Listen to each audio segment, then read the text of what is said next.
king that goes out before them and fight their battles. They don't have to do anything. They can sit at home and take it easy. Their armies go out and fight for them. We all don't got to get together no more and fight. Boy, they really look like they got it made. I think we like to be like one of those other nations over there that's got a king. Because we don't like the way you're doing things, God. This judge thing that you got going, it just ain't for us. You know, it's just not for us. Even though we're God's people. And you're God, and you know all things. And you got an all-seeing eye, and you're omnipotent. You don't know this situation like we do. We like to be like those other nations.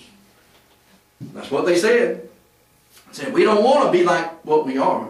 We don't want to go in the old paths like our forefathers, Abraham, Isaac, and Jacob. No, we don't want to follow them. We don't want to follow Moses, even though he warned us, and even though he talked to us, and even though we don't want to follow Joshua and the things that he told us to, just like Moses, you know, because he's of that same breed, you know, because he was following Moses and he was obeying what Moses said. And so we don't want to do that. And you're kind of like the same way, Samuel. You're just kind of like that same old-fashioned stuff that we've been used to, and we want something new. We want something new.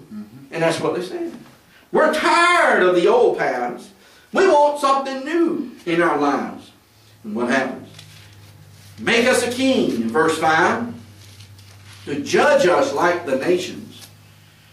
Verse 6, but the thing displeased Samuel, and certainly it should. Any man of God that believes the Bible, that believes God's Word, knows that God's called him to do something, it ought to displease him when sin comes around. When people start to murmur and complain, it ought to upset him. I ain't talking about hit nobody. It ought to bother him on the inside, and he did the right thing. He took it to the Lord. He took it to the Lord. It displeased him. And I'm sure he let them know, hey, this ain't the thing that we need to do. I'm sure he spoke up. I'm sure he didn't just say, okay, I'm going to pray about it and take it to God. I'm sure he spoke up and said, hey, you know, God's not going to be pleased with this. I'm not pleased with this. You're asking for trouble if you don't do it God's way. And they said, no, you just take it to God because that's what we want. That's what we want. So that's what he did. He said in verse 6, but the thing displeased Samuel when they said, give us a king to judge us. Samuel prayed unto the Lord, and the Lord said unto Samuel, go ahead, hearken unto the voice of the people, and all that they say unto thee. For they have not rejected thee, but they have rejected me, that I should not reign over them. You know, back over in chapter 7, I was reading the other day, and in verse 3 it says, Samuel spoke to him, if you do return unto the Lord with all your heart, then put away your strange gods, Ashtaroth, from among you, and prepare your hearts unto the Lord, and serve him only, and he will deliver you out of the hand of the Philistines. You know what? They had a big battle. You know what? They didn't even have to fight. God caused it to thunder and caused confusion in the midst of the camp of the Philistines. And they just kind of went out and they was bumping into each other, saying, hey, where are you going? Keep going. And they was bumping into each other and falling all over each other. And it gave the children of Israel just free opportunity just to wipe them out. So easy. So easy. They didn't have to do anything. And God delivered them because they turned, they said, from their gods. It says in verse 6 that they committed it and confessed that we have sinned. That we have sinned against the Lord in chapter 7. And God fought the battle for them, gave them a great deliverance. And here we are, just a few verses more, complaining. Well, we don't like the way you're doing things. We don't like the way you gave us a victory over there against the Philistines. So take it to the Lord once again. And tell them we don't want that. And God just said, hey, I had enough. Let's give them what they want. That's what they want. They want a king. Let's give them a king. But we're going to tell them what's going to happen. We're going to tell them exactly what kind of king they're going to get. They're not going to be like in the dark about this. They're not going to be able to say, well, we didn't know. We didn't know what a king meant. We thought we wanted a king. God's going to say, no, we're going to explain it to you very good. We're going to explain it and protest solemnly.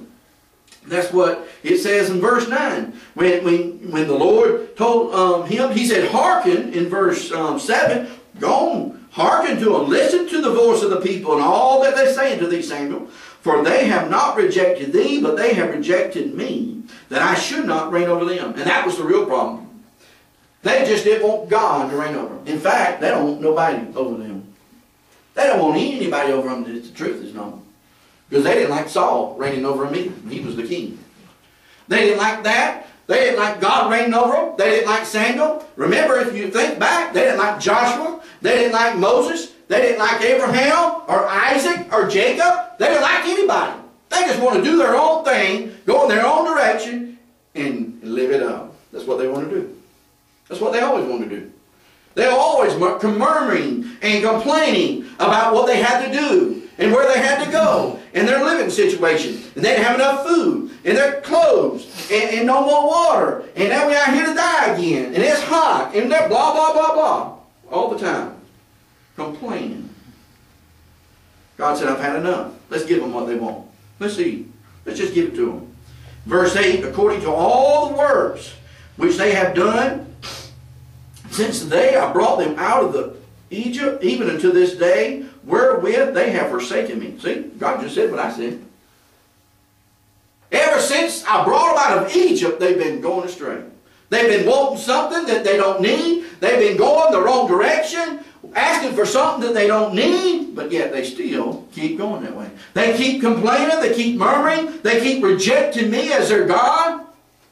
Instead, they run off making strange gods out of gold, a golden calf. They run off chasing this god Balaam and Ashtaroth, and they've forsaken me. From the very first day that I delivered them and said that I'll be your God, and I am that I am. But they didn't believe him. And they served other gods in verse 8, and so do they also unto thee. Now therefore, hearken unto their voice. Howbeit, yet protest solemnly. Boy, you think we're supposed to protest against people doing wrong? God told Samuel to protest. It says, protest unto them, and show them the manner of the king that shall reign over them. So Samuel in verse 10, he proceeded to tell them. And he told all the words of the Lord. Some of these scholars today said, well, we've lost some words in the translation. No. Then we'd be calling this verse a lie, because it says Samuel told all the words. Didn't lose any words in the translation. Didn't lose anything. It's all there, people. Don't believe some Bible philosopher or corrector or doubter. He told all the words of the Lord unto the people that asked of him a king. And he said, this will be the manner of the king that shall reign over you. 6 times the words he will take. Who will take? God. No. The king. The king. The king will take. He's going to take your sons. He's going to take your daughters. He's going to take your land. He's going to take a 10th part. He's going to take your maids and your men servants and your women servants. He said, I'm going to take it all. What did God require? Just to love him with all thy heart, with all thy soul, with all thy might. You can have all the land. You can have all the men servants, have all the women servants. You can have the best. You can have all that. You can have all your flock, or not flocks, but I guess flocks. You got flocks of sheep, don't you? Flocks of sheep. You have all your flocks and all your livestock. You can have all your wealth. Just love me, the Lord said. Just love me. But that wasn't good enough for them. No, they wanted more. They wanted a king. So therefore, Samuel proceeded to tell them 6 times, warning them, protesting against what they wanted and asked for. And says, he will take, not he will give. Notice he never says, oh, he's going to give you something in return. He's going to take everything from you. He's not going to give you anything. And what happens? Verse 18. Samuel prophesies. And he says, and ye shall cry. You say, that's a prophecy? Sure is. He's telling the future. And that's exactly what they did. And ye shall cry out in that day, because of your king, which ye shall have chosen you.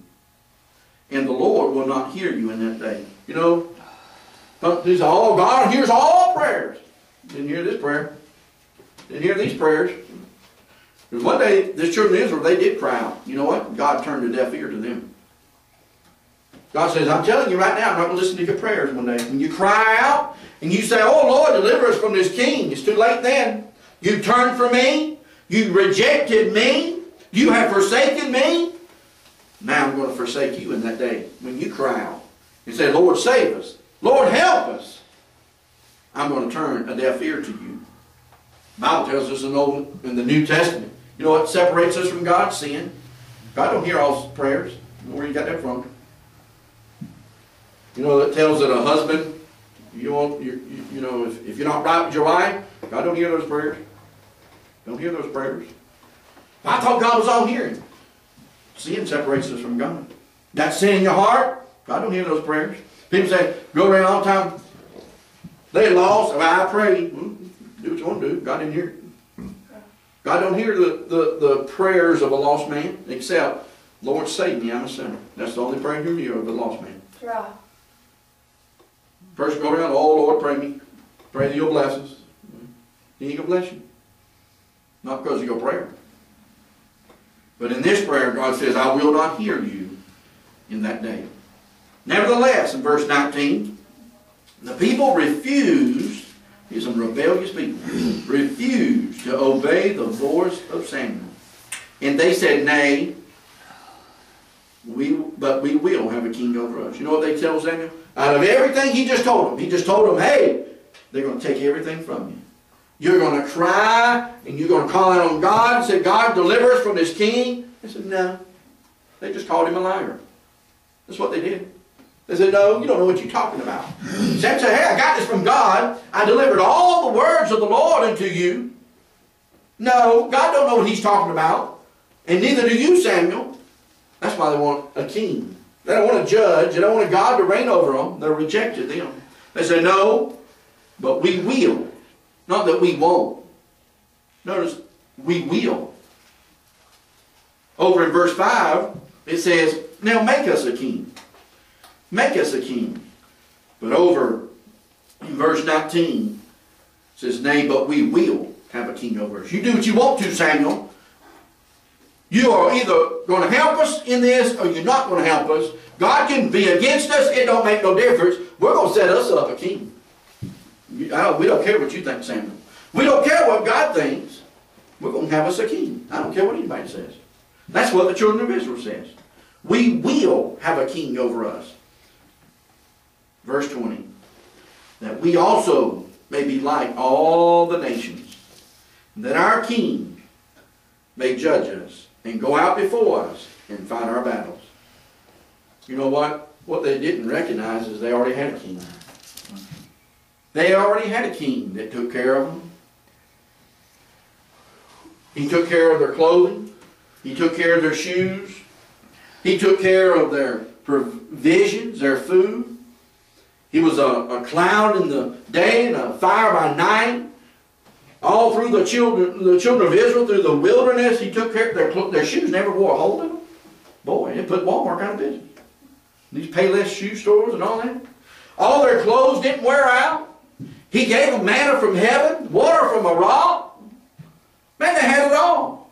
He just delivered them from bondage. Over and over and over, God had delivered them from battle after battle after battle. Many times they didn't even have to go do nothing but walk around a wall. I mean, how hard is that? And blow a trumpet. That must have been a tough one.